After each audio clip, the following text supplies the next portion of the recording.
السلام علیکم ورحمۃ اللہ وبرکاتہ۔ میں ہوں عائشہ اور آپ دیکھ رہے ہیں ہمارا تعلیمی چینل۔ کل ہم نے فعل مضارع کی علامت یا کے بارے میں ڈیٹیل سے پڑھا تھا۔ آج ہم فعل مضارع کی علامت تا کے بارے میں ڈیٹیل سے پڑھیں گے اور اس کا قرآن مجید میں استعمال سیکھیں گے۔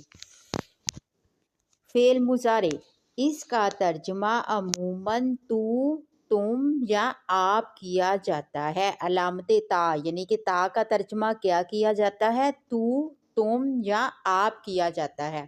اور یہ علامت کہاں استعمال ہوتی ہے؟ یہ علامت فعل کے شروع میں آتی ہے۔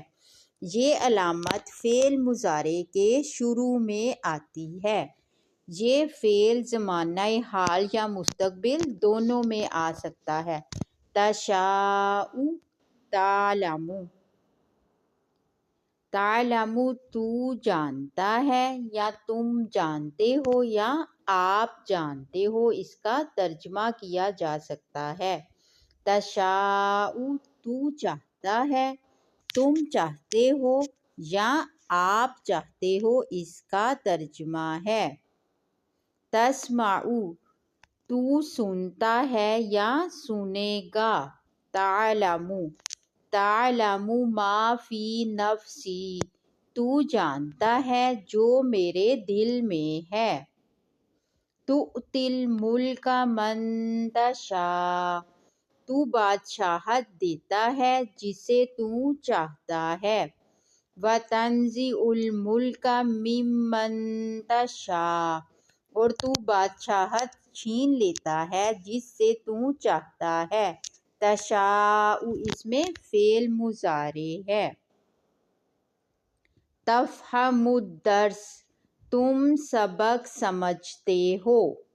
تکتب الواجب تم ہوم ورک لکھتے ہو۔ تعبد اللہ تم اللہ تعالیٰ کی عبادت کرتے ہو۔ تسمع الحق تم حق سنتے ہو۔ تسمع اس میں کیا ہے؟ فعل مضارع، تا علامت ہے۔ تدخل المسجد تم مسجد میں داخل ہوتے ہو۔ تحب الخیر تم نیکی کو پسند کرتے ہو۔ تستغفر اللہ تم اللہ تعالیٰ سے بخشش مانگتے ہو۔